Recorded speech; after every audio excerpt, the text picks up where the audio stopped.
বিছানার চাদরটা পিরিয়ডের দাগ স্পষ্ট দেখা যাচ্ছে। অনামিকা কাপড় দিয়ে ঢেকে দাগ লাগা জায়গাটাতে বসে। ভয় তার হাত পা কাঁপছে। যাকে এতদিন বড় ভাই হিসেবে সম্মান করে এসেছে তাকে এই বিষয়ে বলবে কি করে, তাও আবার বাসর রাতে। পারিবারিকভাবে আজই বিয়ে হয়েছে রাজু আর অনামিকার। রাজু অনামিকার মামাতো ভাই। অনামিকার 6 বছরের বড় রাজু। দরজার ছিটকিনি লাগানোর শব্দে অনামিকার ধ্যান ভাঙলো। রাজুকে খাটের দিকে আসতে দেখে অনামিকার মাথাটা নিচু করে বসে রইল।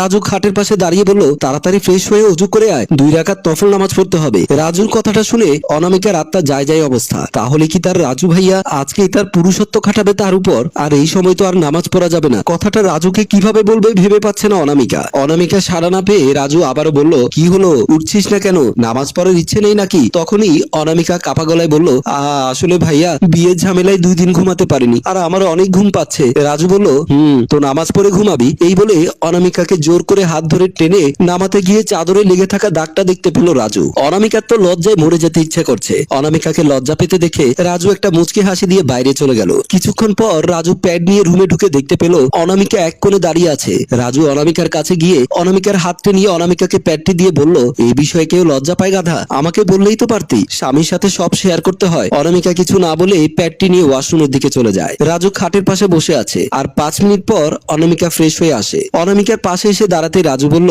আজকে 2 রাকাত নফল নামাজটা মিস হয়ে গেল, তবে চিন্তা করিস না, যেদিন বাসরটা করব সেদিনই পড়ে নেব। কথাটি শুনে অনামিকার গাল লজ্জায় লাল হয়ে গেল। সেটা দেখে রাজু মুচকি হেসে বলল, জানিস অনামিকা, লজ্জায় যখন তোর গাল দুটো লাল টুকটুকে হয় তখন তোর গাল দুটো খেয়ে ফেলতে ইচ্ছে করে। অনামিকা বলল, ভাইয়া আমার খুব ঘুম পাচ্ছে, আমি ঘুমাবো। রাজু একটু অভিমানী স্বরে বলল, পিচ্চিদের বিয়ে করলে এই এক সমস্যা, যখনই স্বামীর রোমান্টিক মুড আসে তখনই রোমান্টিকের 12টা বাজিয়ে দিয়ে পিচ্চি বোদের ঘুমটা চলে আসে। যা ঘুমিয়ে পড়। অনামিকার এইসব কথা শুনতে অস্বস্তি লাগছিল, তাই ঘুমের কথা বলে সে বিছানায় উঠে এক পাশ হয়ে ঘুমিয়ে যায়। অনামিকা বিছানায় পড়তেই ঘুমের রাজ্যে যায়। রাজু তার পাশে শুয়ে অনামিকার কপালে একটা চুমু দিয়ে ঘুমিয়ে যায়। সকালে যখন অনামিকার ঘুম ভাঙে তখনই সে একদম চমকে যায়। সে দেখতে পেল রাজু তাকে আষ্টে পৃষ্ঠে জড়িয়ে ধরে ঘুমাচ্ছে, একদম বাচ্চাদের মতো লাগছে। অনামিকার খুব ইচ্ছে হলো রাজুর কপালে কিস করতে, কিন্তু রাজু কি ভাববে, রাজু তো ঘুমিয়ে আছে, জানতে পারবে না এই ভেবে কপালে একটা কিস করে অনামিকা। রাজু উঠে বসে, বলল, চুরি করে আদর করা ঠিক না, তুই জানিস না চুরি করা পাপ? অনামিকার তো রাগের মাথা ফেটে যাচ্ছে।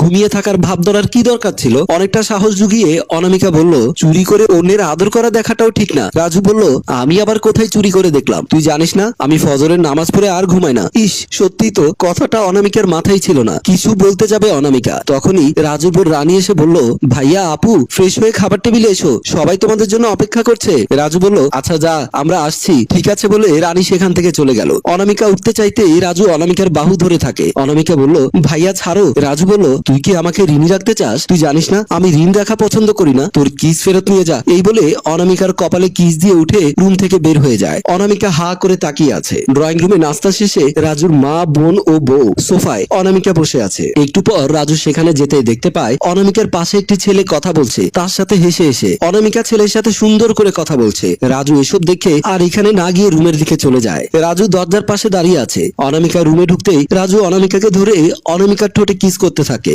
রাজুর কাছ থেকে ছাড়া পেয়ে অনামিকা জোরে জোরে শ্বাস নিতে লাগলো। তারপর রাজুকে বলল, আগের জন্মে কি রাক্ষস ছিলে? সকালে ব্রেকফাস্ট করনি যে আমার ঠোঁটটা খেতে হলো। রাজু একটা মিষ্টি হাসি দিয়ে বলল, বাহারের সাথে ওই ঠোঁট দিয়েই তো হেসে হেসে কথা বলছিলি, তাই এই শাস্তি দিলাম। আর কখনো যেন ওর সাথে কথা বলতে না দেখি। বাই দ্য ওয়ে, যাই বলিস তোর ঠোঁটের স্বাদটা কিন্তু দারুণ ছিল। অনামিকা রাজুর দিকে রাগান্বিত ভাবে তাকিয়ে বলল, ছি ভাইয়া, নিজের বোনের সাথে এমন করতে তোমার একটুও লজ্জা লাগলো না? অনামিকার কথা শুনে রাজু হাসবে নাকি কাঁদবে ভেবে পাচ্ছে না। নিজেকে স্বাভাবিক রেখে রাজু বলল, বউয়ের সাথে করতে তো আর লজ্জা লাগে না? আর আমি তোর স্বামী, এইসব করার অধিকার আছে আমার। আর এই সামান্য ব্যাপারটা তুই খারাপ ভাবে নিচ্ছিস কেন? অনামিকা বলল, তুমি আমার সাথে কথা বলবে না, তুমি খুব বাজে ভাইয়া। এই বলে রুম থেকে বেরিয়ে গেল অনামিকা। রাজু হাসতে থাকে। রাজু অফিস থেকে ফিরে রুমে ঢুকে অনামিকাকে ডাক দেয়, কিন্তু অনামিকার কোনো দেখা পেল না। সে বেলকুনিতে, ওয়াশরুমে সব জায়গায় দেখে রুম থেকে বের হয়ে গেল। মায়ের রুমের সামনে এসে রাজু তার মাকে ডাকতে লাগলো, মা, ও মা, একটু এদিকে আসো তো। মা রুম থেকে বের হয়ে বলল, কি রে বাবা, কি হয়েছে তোর? অফিস থেকে কখন এলি? এই তো মা, এখন এসেছি, কিন্তু